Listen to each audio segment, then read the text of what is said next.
My name is Brandon, and over the past year, the Delight Cafe team and I have traveled across the U.S. researching this rapidly growing industry of CBD products.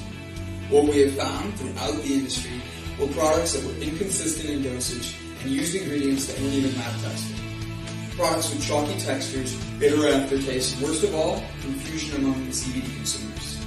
That's why we created Delight Cafe. A 15 milligram lab-tested, all-natural, water-soluble hemp CBD powder pack. It's odorless, colorless, and tasteless. Add it to your favorite drink of choice, wherever, whenever, on the go. Quickly find your calm, your balance, and your delight when you need it most.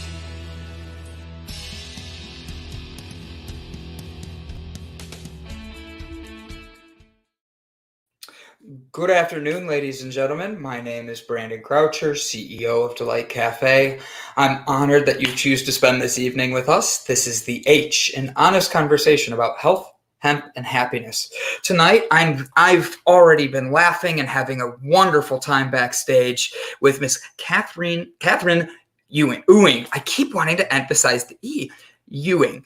And she is got me laughing. We have connections that we both know already. It was one of the greatest things. I'm so excited to have her on. She has an LCSW, MDiv. I'm going to have to ask her what that is because I'm not sure. But she's a women's transformation mentor. She's a TEDx speaker. She's an EFT practitioner and an expert in trauma. She blends science, psychology, metaphysics, and spirituality to help her clients not only heal, awaken, but also transform.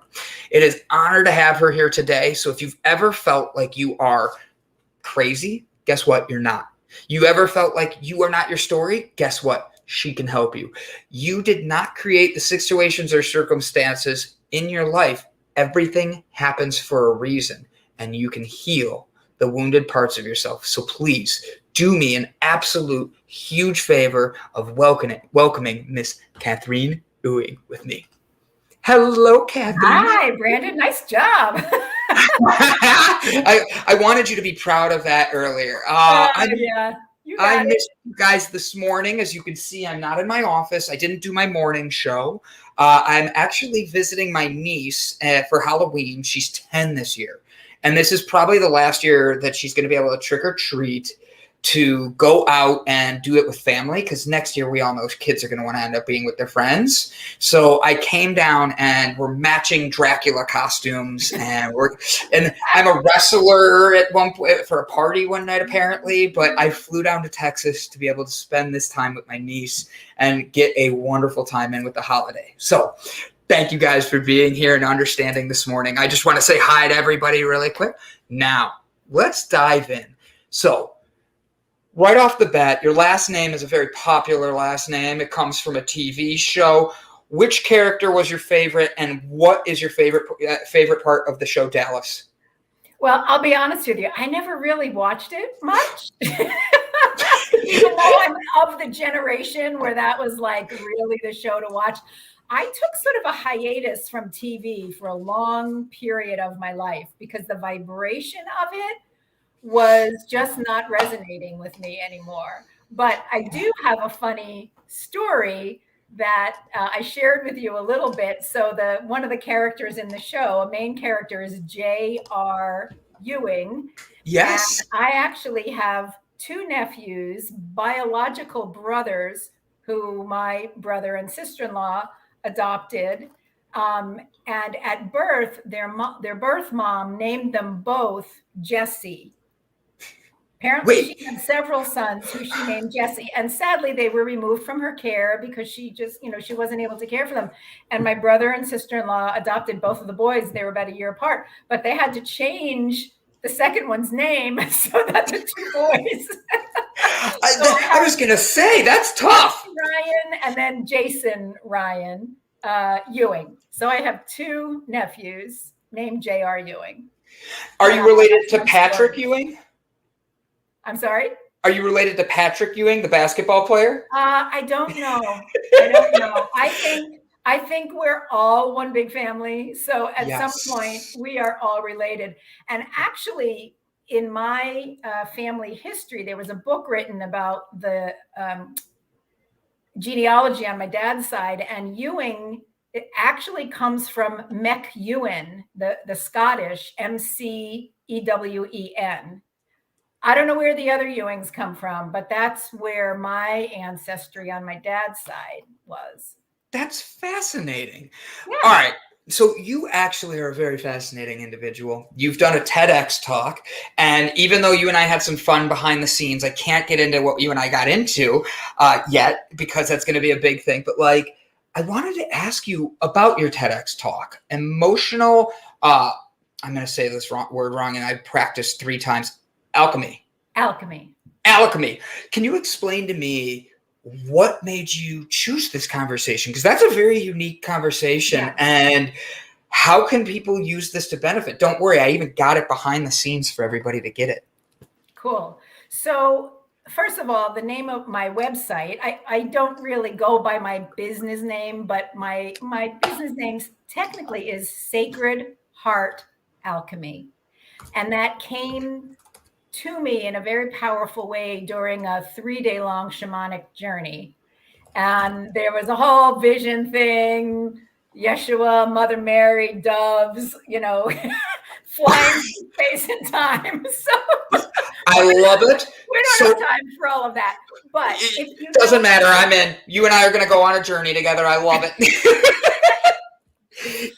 So you probably know that the word alchemy is about transformation. I mean, the way we typically understand it, it's from, the ancient scientists who tried to turn lead into gold, right? So it's transforming something of a heavier, denser energy into a higher vibrating energy. So that's the basic, it's a transmutation process. Yeah. So when I work with clients, and I mean, experiencing this in my own life and whatever, for me, it's working through the unconditional love, the chamber of the heart, to bring awareness and understanding and acceptance and love to ourselves, and especially the younger parts of ourselves and other life, if we believe in past lives, then that have been wounded, have to some degree or other. But when we have these unhealed wounds, it prevents us from stepping fully into our highest expression of ourselves, right? Our sovereignty, our divine spiritual beingness, when we're held back by the density and the belief systems and the programming of being in this earth realm.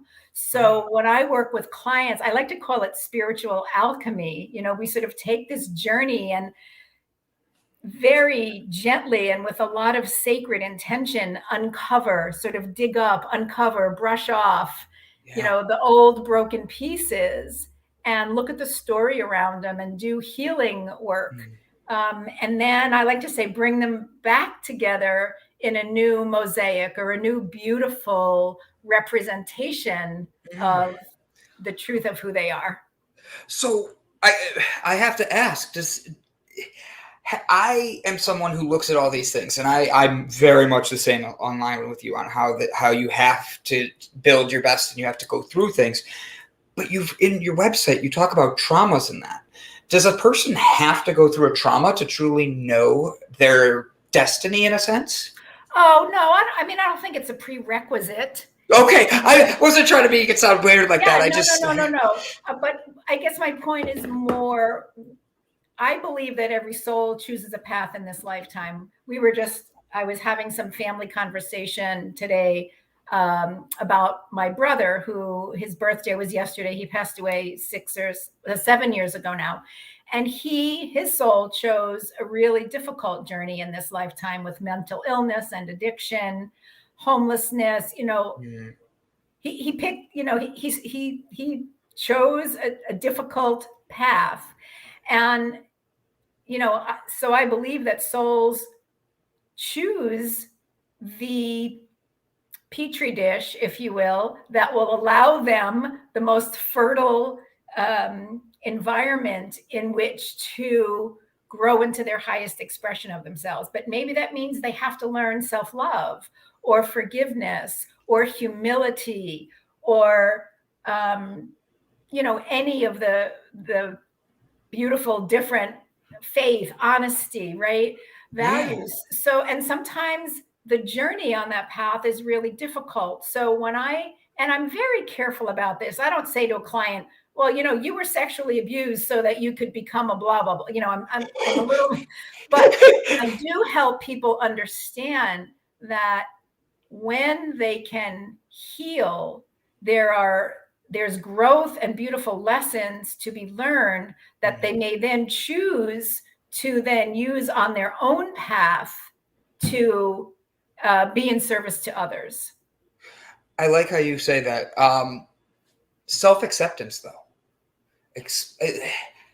That's a big thing for a lot of people that I don't think a lot of people have. They don't accept themselves for who they are, but they think they do. How do you know you're on the right path with self-acceptance?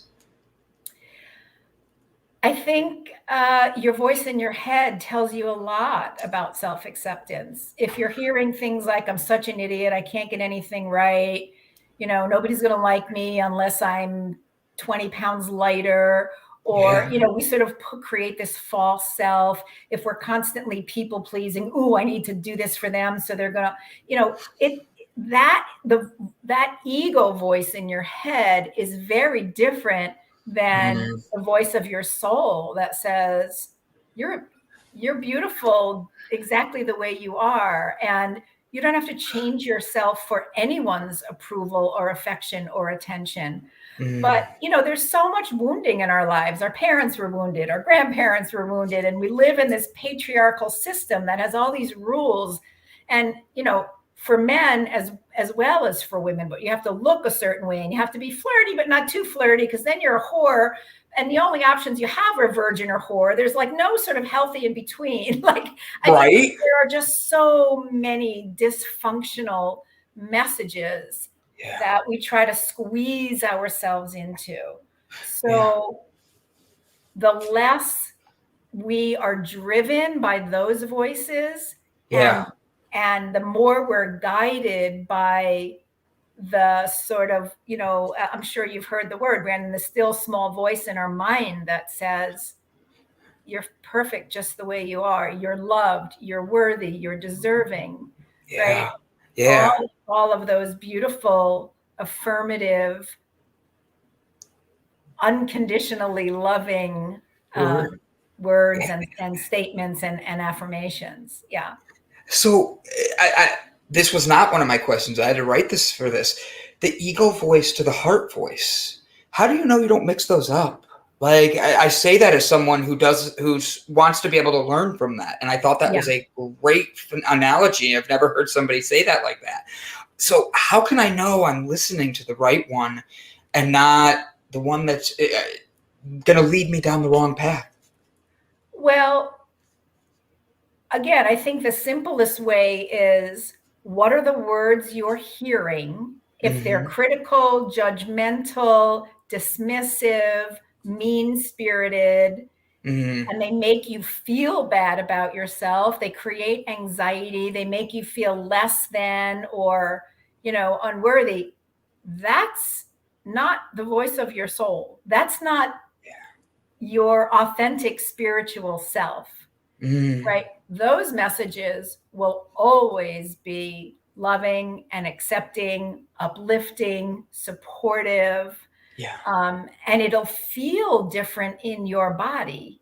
The tricky part is, I think so many of us learn to dissociate or disconnect from our bodies, our physical bodies, maybe because of things that have happened to us, or because there's been a lot of anxiety and getting out of our body, sort of getting up, lost in our head somewhere.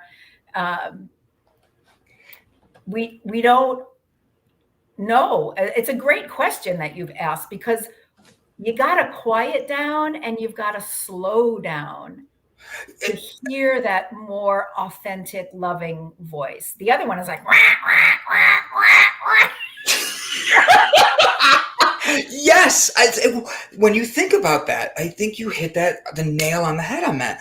The one gives you positive, the other one gives you negatives. And we don't, as a male, because I can only come at it from that perspective. Mm-hmm. And as a male, that slowing down is sometimes that other voice triggers things in us that is like anger and anxieties that we don't mean to have there. And we're listening to the wrong voices because you got to be the toughest, you got to be the strongest, you got to be the everything else. But for women, it's that voice is all, I feel like that's the mother's voice inside us. Like my mom coming to me and being like, good job, Brandon. I'm proud of you for doing that. Yes. And it's one of those where the ego to the heart, you got to know which one you're listening to. Yeah. And your way of saying that was great. I love it. Like you made a great distinction, about, or a great point about the messages that men also get. Because again, as a woman who's worked in domestic violence and sexual assault and child abuse and rape crisis work, and believe me, I was a women's studies person back in the 70s. So I've been on this path around women and women's empowerment and feminism for a very long time. But men are also conditioned and limited by the rules of the patriarchy, right? You got to be strong, you got to be tough, you can't show your emotions, you got to keep moving forward even if it stepped on your best friend's head to get there, like, right? And it's all about money and status and power over. Mm-hmm. To me, that's an egoic masculine, not a divine masculine. A divine masculine is a loving father who holds space and structure and support and has your back. Very, very different energies. But both, whether you're in a male body or a female body, or you identify as not, non-binary, we're all impacted by the patriarchy and the expectations that we look, be, do a certain way. Yeah. And I think it is probably more difficult for men, but equally difficult for women, because we tend to be, by the way our brains are organized and created, multitaskers, and we're sort of responsible for a lot of things, right? And if you think about the biologically, if you think about the brain, men's brains were made to be more single focused. Go kill the animal, bring it back for food. Yep. 100%. When you're literally on the hunt, everything else falls away. You are totally single focused. Mm-hmm. Whereas the women were back raising the kid, birthing the kids, nursing the kids, making the food, growing the other crops, taking care of the elderly, passing down the stories of the tribe, keeping the records, right? Yes. Women multitask, and their brains are made that way. And they're literally wired differently than men's brains.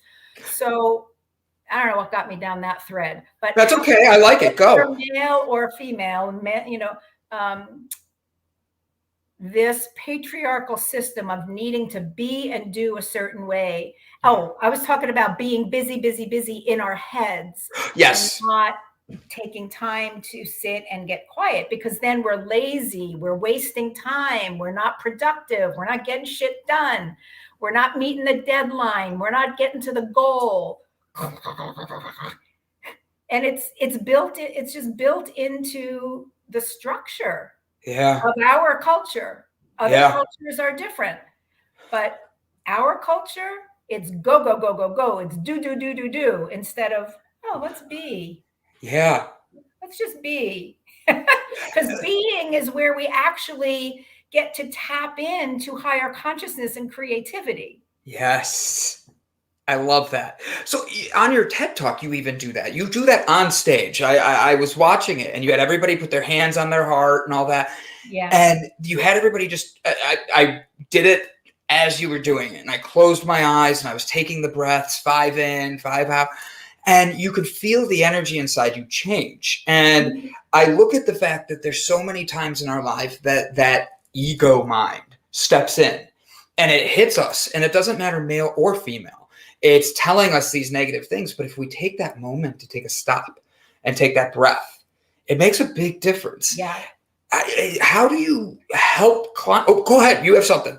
Well, I was going to say that the power of that, and I'm so glad to hear you did it. Thank you. I did a slightly shortened version of it because, as you'll, find out, you have a certain amount of time. Yes. To do a TED Talk. And the whole time I was practicing, I was like a few seconds over. So I was so conscious of not going over. So I did make that a little bit shorter, but there's been scientific studies done. That's called the heart-brain coherence exercise. Heart Math Institute, Greg Braden, Bruce Lipton, Dr. Joe Dispenza, a lot of different people use it in different ways.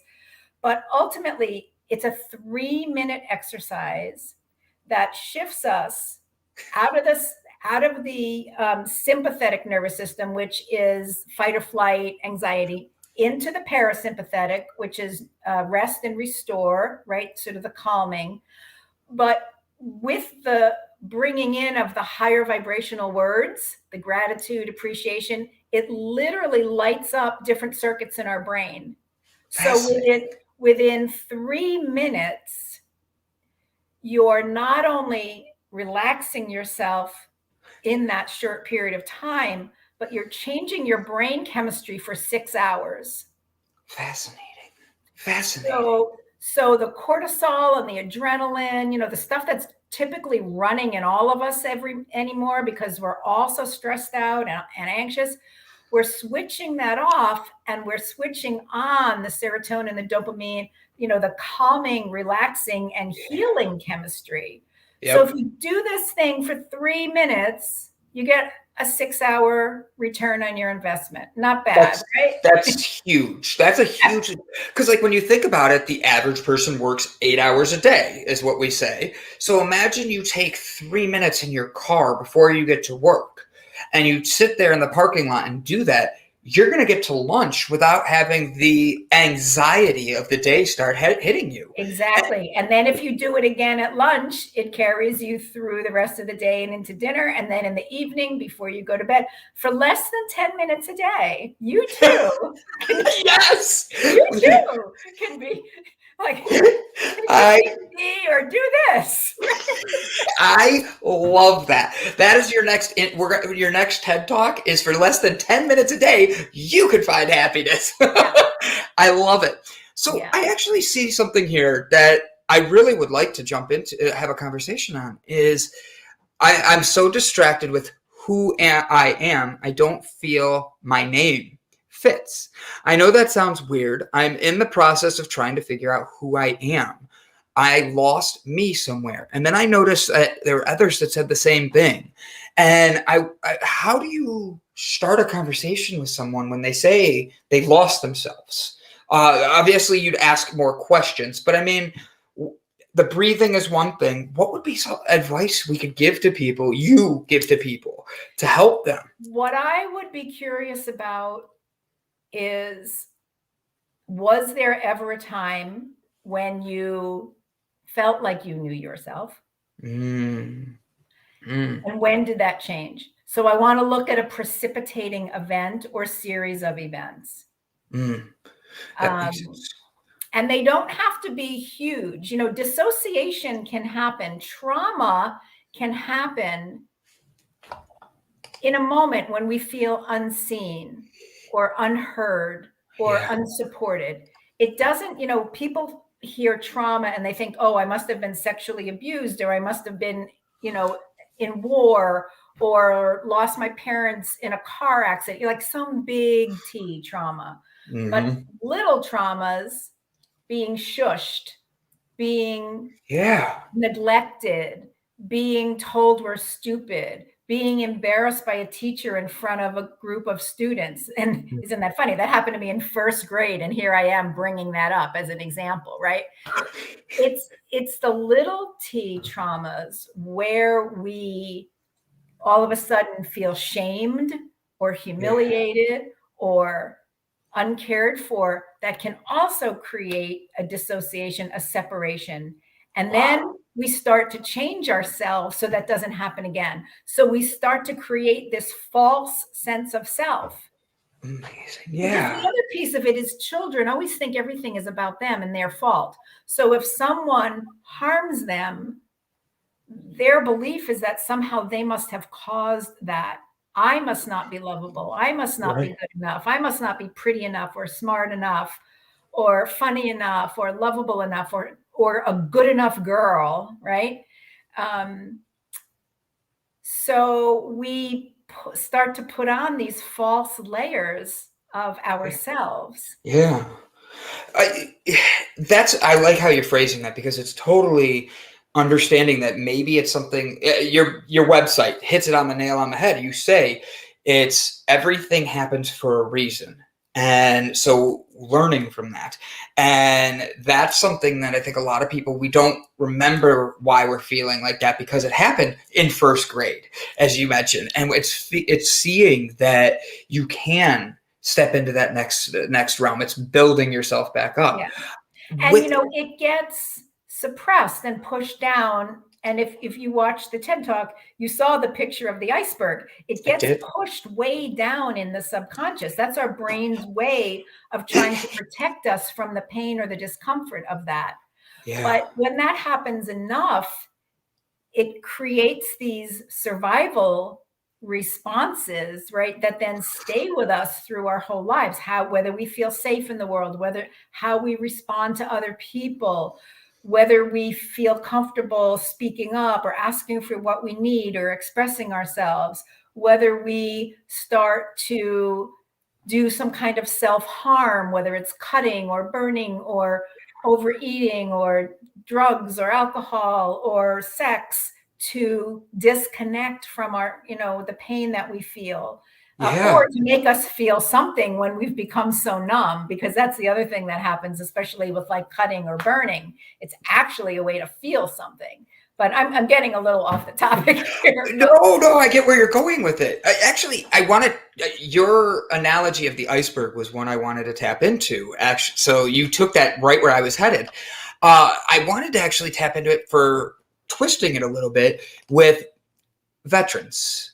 Dealing with PTSD is almost like a whole nother realm of issues and situations. How could somebody, especially vets, be able to start healing those traumas they've experienced? Yeah. To Yeah. I would highly recommend. So I actually trained to use a technique with veterans with complex PTSD that doesn't require them to talk about the experience, Mm, but either because they're not allowed to, or because just speaking it would be too activating and it might actually bring them into a full-blown PTSD response, which, we don't want to do that to anybody, right? If we can help no. it. So I would say if someone is interested in working, with a therapist, I wouldn't recommend trying to do this work on your own. Right. That you find someone who is trauma informed and who works with the body through either somatic experiencing or this thing that I do called neurokinesis. I also do tapping, EFT, and that is helpful in calming the amygdala, turning down the dial on that fight or flight response in the brain as we process Yeah. old experiences that have caused trauma to be held in the body. And we can begin to process that without creating a full-blown, PTSD response. Yeah, 100%. And I think that's a great answer. So I'm sharing your website with everybody right now because I want them to be able, if you feel you need to, because a lot of people, especially men, and I say this as a man who has gone to therapy for a long time in my life. And in the last 8 months, I started doing hypnotherapy.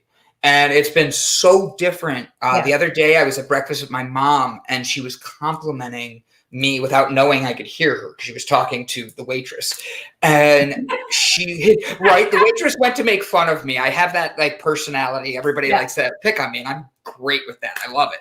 But my mom was like, he's been doing this hypnotherapy, and it's been amazing to see the transformation in his life. And so a lot of men don't want to do therapy. They hear it and it's like, that's for the weak. Like we talked about, you got to stay strong. Right. That's another one of those beliefs.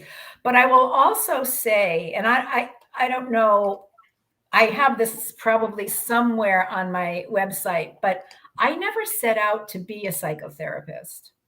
Really? When I was in graduate school for social work, I wanted nothing to do with psychotherapy. I majored in community organizing and women's issues because as I said, I was doing domestic violence, rape crisis work. I was a union organizer. Like I was a social activist and didn't know that much about therapy, but really thought it was for wealthy people who wanted to contemplate their belly buttons. Like, I was young and maybe a little bit naive. But so big surprise for me when 12 years later, that quiet voice in my head, I was on maternity leave with my daughter, and I start hearing in my mind to go into therapy. And I'm like, no way, I'm not doing that. But the voice got a little louder and a little louder. And because I was on a spiritual path and I was following my inner guidance, I said, all right, I'll do it. So I started working in a small psychotherapy practice with someone who I had known previously from my Child Protective Service days. We used to do a lot of trainings together around child sexual abuse for prosecutors and judges and police officers and, people who could it would help them to know some of the emotional and psychological aspects of that. But what happened, Brandon, was because I didn't have a lot of training and I just went in and started doing talk therapy the way I thought people did talk therapy, I found it to not be very useful for myself or for my clients. I really didn't feel as though I was supporting them to dive deeply into the things that they were coming to me for. Yeah. And I had a lot of clients who had trauma. I mean, that's who I attracted because that was my experience and my background. And it was in searching for a way to work with clients that A, was going to allow me to stay in the field because I was ready to quit, and B, to be more helpful and in service to my clients. This is the way that spirit gets us on a path. I feel like this was all orchestrated to get me more focused on my spiritual path and on a path of an energy healer. So for years, I mean, it's continued, that started in my, how old was I? Mid-30s or something. And I'm a little older than that now. Nope, 29. I'm surprised you're not 29. Let's just leave it there, you know? I always like that premature gray look, But that's what jump-started my deeper interest in spirituality and metaphysics. And I became trained in 7 or 8 different kinds of energy healing modalities. You asked what MD is. It's a master's in divinity. I went through a 2-year, very alternative master's of divinity program, which was really focused on sort of law of attraction, the reclamation of the divine feminine energy and the rebalancing of the masculine and feminine energy on the planet, and peace, on the prayers it focused on all the peace prayers of all the major spiritual traditions, not just religious, but also indigenous. So it looked at the commonality in what everyone wants in this, on this. So, I went through many, many years of intense training and studying and doing my own healing work. I went through a divorce after 30 years of marriage, which was my own sort of personal dark night of the soul. Left everything that I knew, my work, my home, my kids, my dogs, my house in the suburbs, opened a healing center and lived in somebody else's basement for 1.5 years. at 52 or 53 years old. So, I've gone through my own major transformation, dark night of the soul, trying to figure out how to be a business person, how to live by myself, how to support myself, and how to not lose my mind. Right. All of that, and going through menopause at the same time. It's like, am I having a spiritual awakening or just a complete mental breakdown? Right.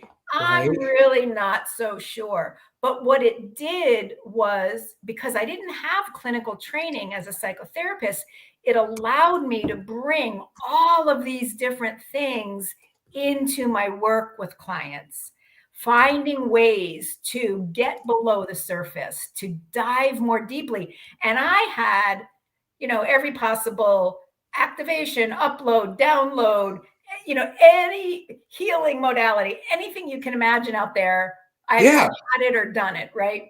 Right.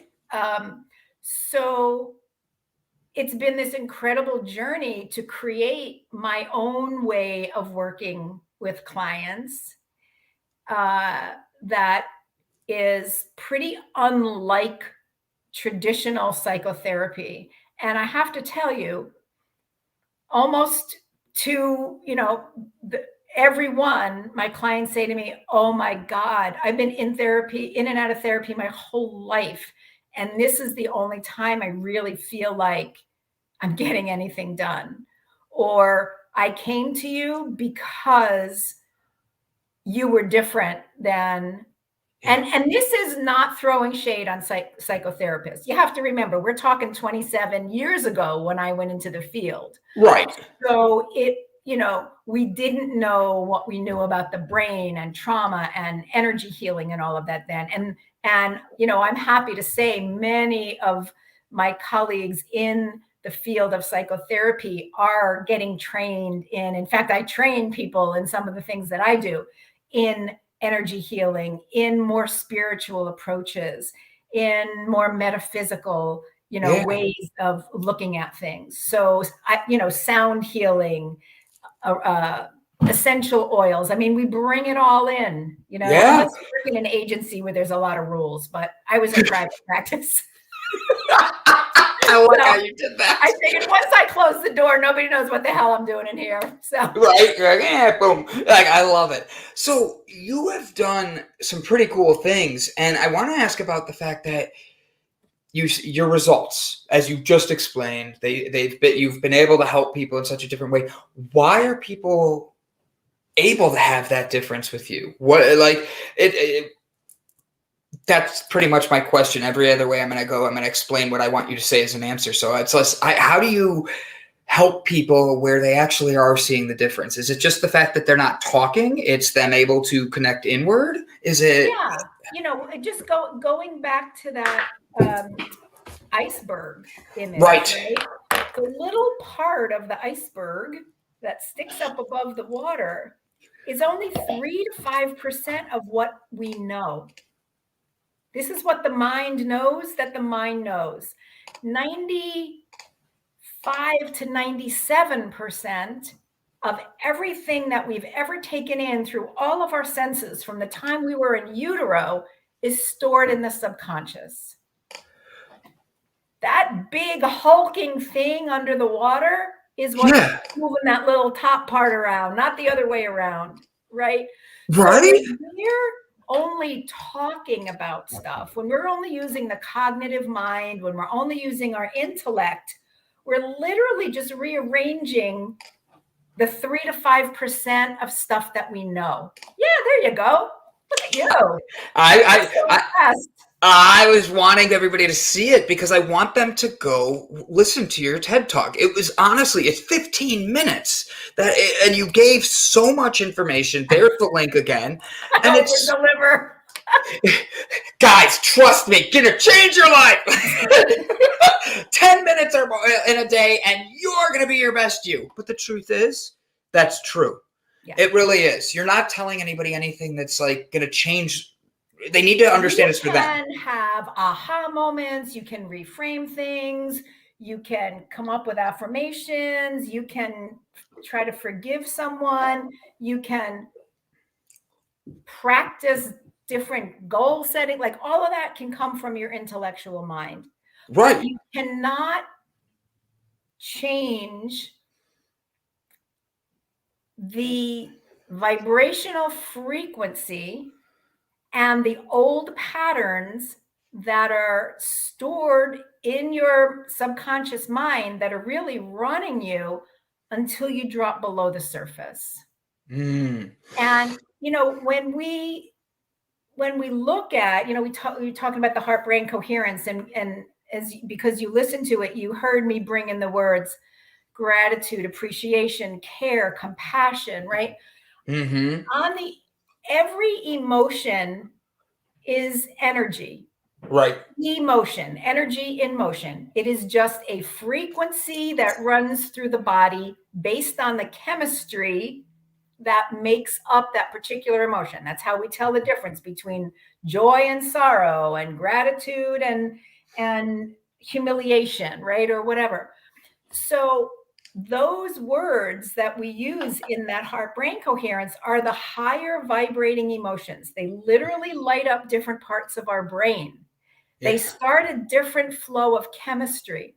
So depending on the preponderance of experiences in your life and how you as an individual person interpret them, and then create beliefs about yourself and the world and other people, most people's vibrational frequency sort of vibrates at a lower level. Guilt, blame, shame, resentment, sadness, disappointment, powerlessness, depression, despair, right? Those are much heavier, much denser energies.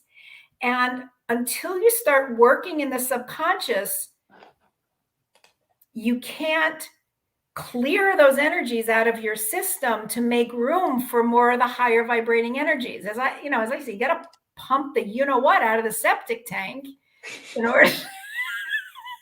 Yes, though, you're 100%. You picking up what I'm laying down here, Brandon? You got to clean that up, You literally have to discharge the heavy, dense, like concrete molasses. They move very slow through the body, so they don't get released and discharged. They just, especially because we push those feelings down, we don't want to feel them, and then they just get more and more and more and more compressed in our energy body, in our emotional body, and our whole life force energy is moving at this sort of very slow, heavy, dense way. Yeah.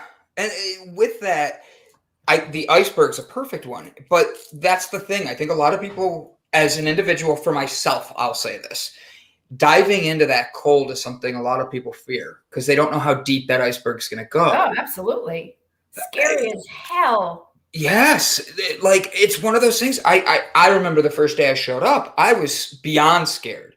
Like, hypnotherapy. Oh, what are you going to do? Go deep into my mind? Yeah, if you're willing.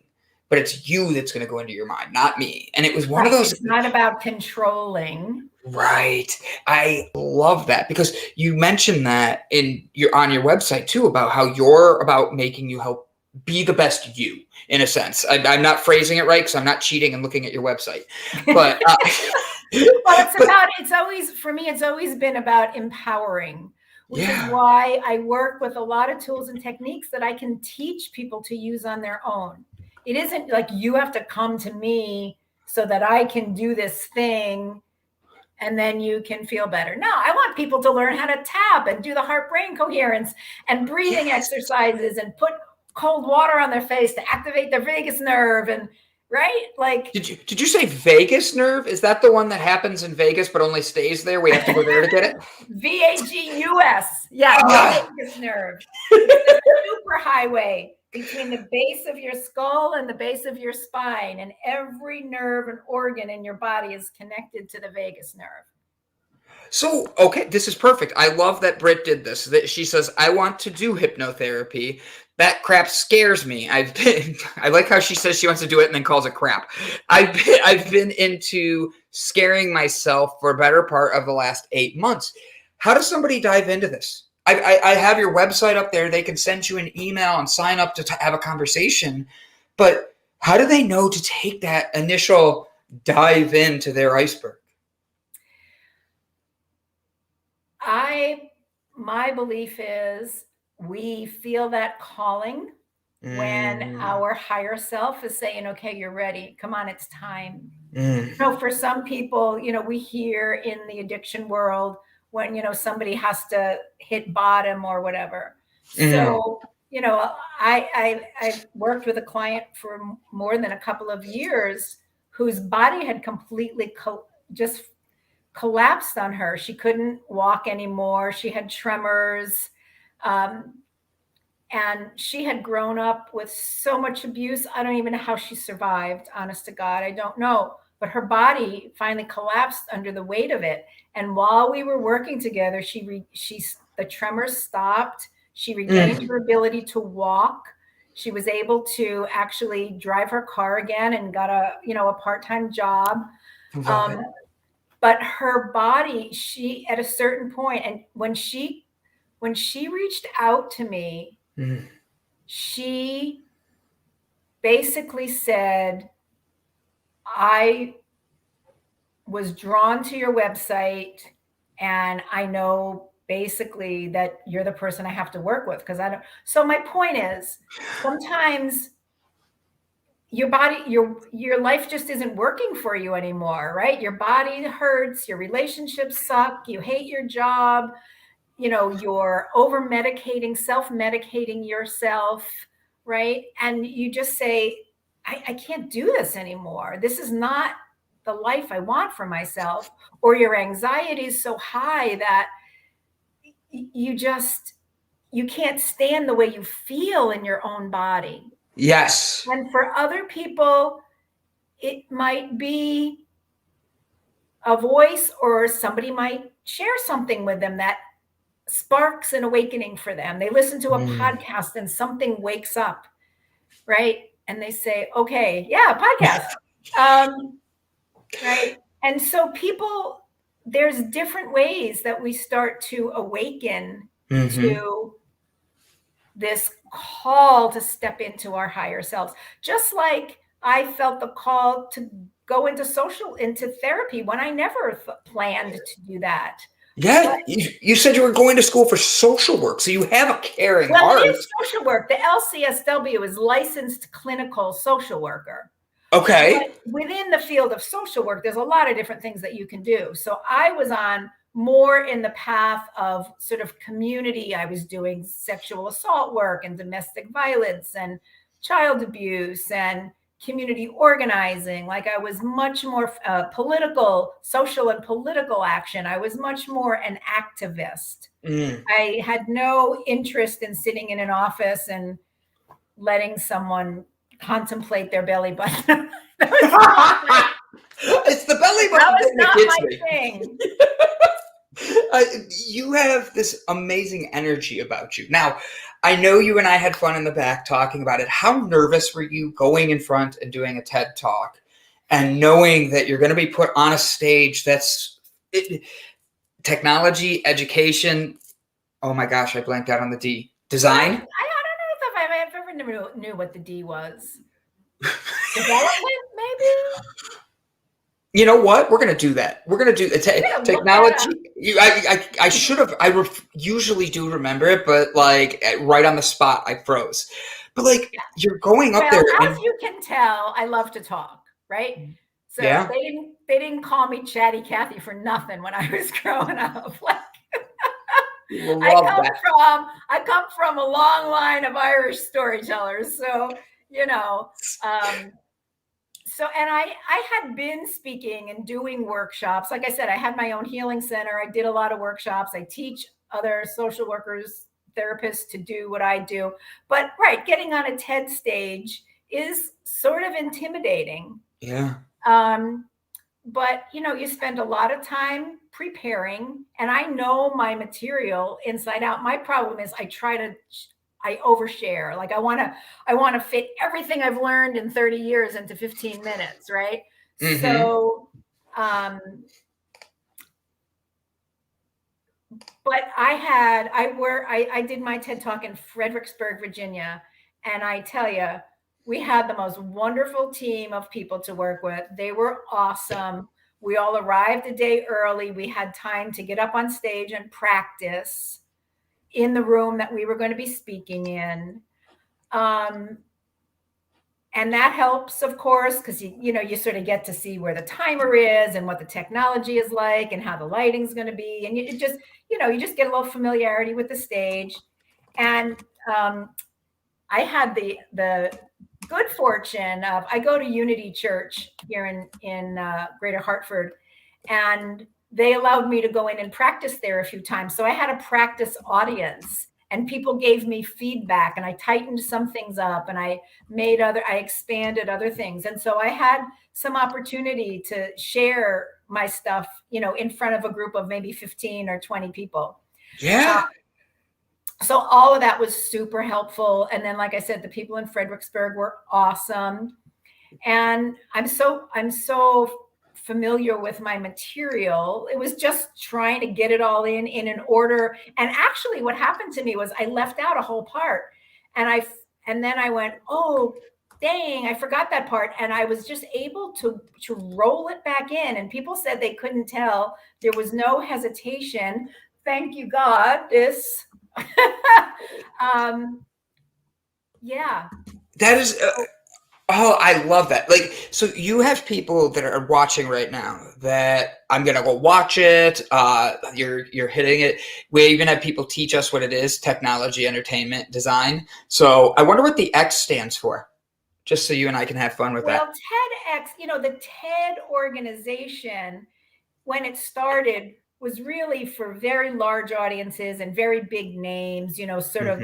And then communities wanted to be able to hold these events. So the TEDx's are sort of the smaller community-based experiences. They're still under the umbrella of the TED organization, and they have to operate by all of the rules and the regulations of TED. Like, for example, because my talk was a little alternative and I made some suggestions, after my talk, the TED organization held it up for 2 months in review before they approved it to go live. Really? I saw there was a thing on there. Huh? Yeah, I saw there was a disclaimer. I wanted to ask you off air about that, but like, you're mentioning it. Is that because it's not the views of how everything else, like how they want everything to go? It's saying, hey, this might not. It's the legal. Basically. Because they didn't want people take it as medical advice or whatever. So, but that was a little like, oh man, I did all of that, and now they might not let it be put out into the world. So I prayed a lot. I asked a lot of people to just hold it up in the light and see it done. And 2 months later, it was done. That is awesome. So do you want to laugh? So remember how you and I were talking beforehand about stuff? The person you mentioned is texting me, and I said, you need to tune into my show. Like, I'm like trying to listen to you, and I saw him text. I'm like, oh, I got to tell him. And he goes, she got her TED Talk on April 25th, 2019. I'll never be able to forget you because April 25th is my birthday. I knew you'd like that. He sent it to me. You just can't make this stuff up. This was like, honestly, like I was like, I sent him, because he sent me a text saying, hey, I'm so excited you're a part of what we're going to be doing next and blah, blah, blah. But it was like, I'm reading that and I just laughed. Like I had to say something to you because I sent him your YouTube video because I sent it here. And he goes, oh, I remember her right away. Like right away he was into it. So please know, I am loving this. Like, talk about a small world. We talked about in the beginning how I love doing these shows when I don't really know the host and we just go on and we freewheel it. We don't have questions because we always find these points of connection and intersection. And I just think it's a beautiful, simple, but very beautiful way of saying we really are all connected. And even though, we might walk down the street and not even look at each other or think we'd have anything in common. And yet, there are these places of intersection and similarity and, where we really are all one. I have to be honest, like that made me smile in such a unique way. It shows how the universe has things that are planned. And I tell people, one of my things is I try to find ways to find positivity in every single day. So I have my own number, 425, which is my birthday. So whenever I see those together, 425, yeah. I have to stop whatever I'm doing in that moment and give a moment of gratitude. Mm-hmm. And my parents, I've told about this, and they make jokes. They're like, "Oh yeah, whatever." And then we're at the grocery store, and all they can see is 425 everywhere. Yeah. And I'm like, "Told you." It's one of those. That's how the universe works, right? And then I'm getting this, and this was so we're near. He just goes he wrote me right now and goes, "There's no freaking way the universe is aligned this like this." And I go, "Right?" Like, he was a cooperative component because he came on just in time to share that information. That was could all go, holy right. Right? Like, this just blew my mind. All right, so we're coming to the end of the interview. I've got your website up here. I've put your YouTube link.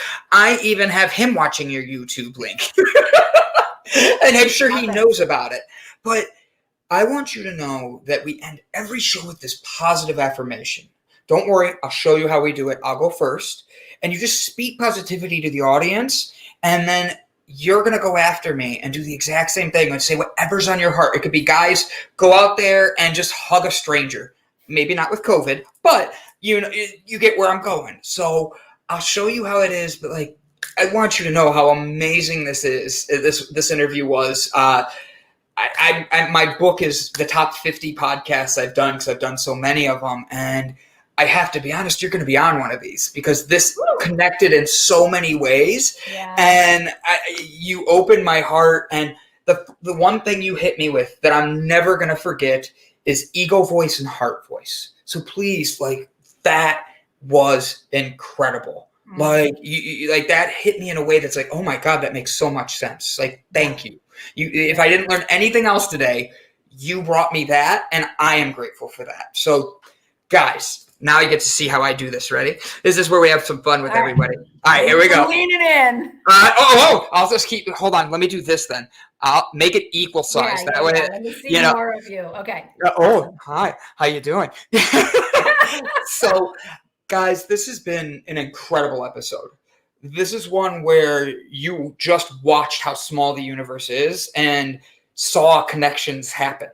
And even if you think, oh, that's just luck or whatever, know that you can see how the universe connected it live on air. I can't make this up. And I'm blessed because you guys show up, and then I have someone like Miss Ewing over here, literally looking at everything going, let me help people just like we like to do. So guys, today is your day. Take a moment, take a seat, breathe in 5, breathe out 5, and take the moment to give yourself 3 minutes so you can have that 6 hours of benefits, and shut the ego voice up to let the heart voice in. That's all her knowledge. I'm just changing it to the way I say it. And I just stole it from some other people.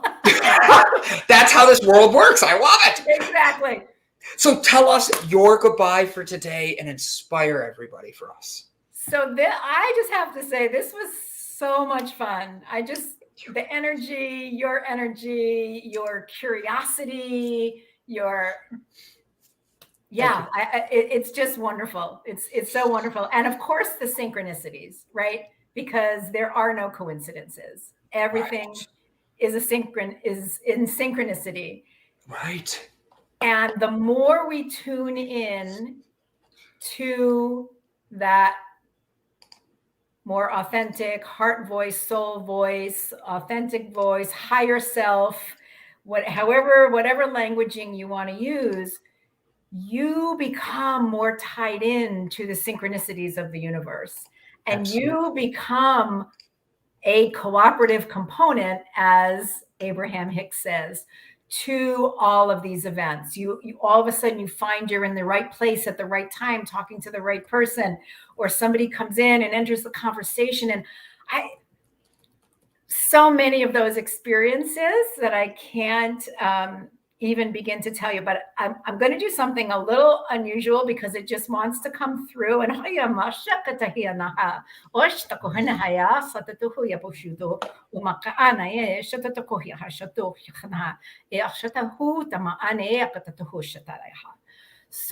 not to freak anybody out, that's a little bit of light language. And when it wants to come, it just... Thank you. You got to let it out. I've heard of speaking in tongues when I was a pastor, so let it out. Yeah. Let it out. You know, there's no literal translation. I just know that the universe was inviting an activation for someone or for everyone who was here. So whatever that, you know, little bit of light language was, don't get too caught up in it. It's just a vibration. It's information coming through in a different form. And I'm so happy to be here. And thank your audience. I can see the comments coming up, and I'm, you know, just so grateful for their interest, their curiosity, their integrity, their honesty. You're welcome, Donna Fernando. Thank you. So thank you all so much. It was such a blessing to be here with all of you. I don't have anything else I can add. You are amazing. Guys, go watch the TED Talk. Get out there and make sure you know you're spreading that positivity light, because good gosh, can this world need it. And you know, one other thing I will say, Brandon, I do have that heart-brain coherence in a longer YouTube video. It's 16 minutes. Where it teaches you how to do it, but also explains the science of it. Is it on you? Do you have your own YouTube channel? Because I typed you in as the TEDx talk, and I wanted to make sure. I do have my channel. I don't know. You know, I can never figure out what the actual. I got you. I'll find you. I could send you a link. Please, and I will make sure to share it in the community for everybody, because people want to love themselves, and I'll send you a couple of links to some free things that I have, meditations, and you know, whatever you do whatever you. Thank you so much. That is incredible, and I'm going to be emailing you the copy of this with the links and everything as well. Please, let's connect again, and if not, as soon as the TEDx stuff starts coming around. Now, do you see they're all going on about tacos? Now I'm hungry. Like, you see that? Like, I love you guys. Now I'm hungry. I have a wonderful Halloween. I'm going to be down in Asheville visiting my son and his girlfriend over Halloween. So, are you dressing up? I don't know. Do you want to see my costume really quick? Oh, well. All right. So my niece and I are going out as, she is Princess Vampire. Okay.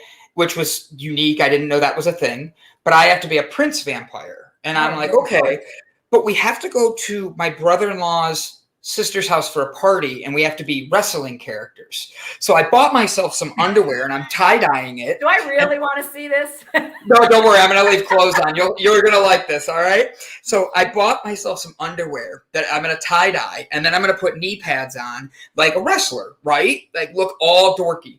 But I have this to come off of me, which is a Ninja Turtle bathrobe. And that way the green goes with the green. Yeah. And I'm going to rip this off and be able to be like, roar, and all that, and then be in just those underwear and all that. My mom is already super excited for this. She's like, you are going to make us laugh so hard. I'm like, okay, good. That's what I try to do. I just want to make you laugh and have a good time. And I can be a big old dork, and that's what I like. I love the Ninja Turtle bathrobe. Thank you. Well, I also have the onesie, just in case you were worried. I got to make sure that I'm ready.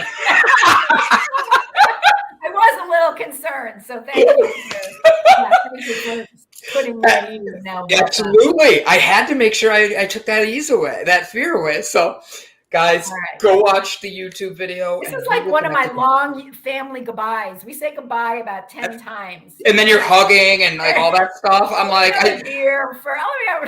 you want to get a drink now? Let's go. Come on. Guys, have a good one. Love you guys. Nice. Bye. It's been great. Thank you.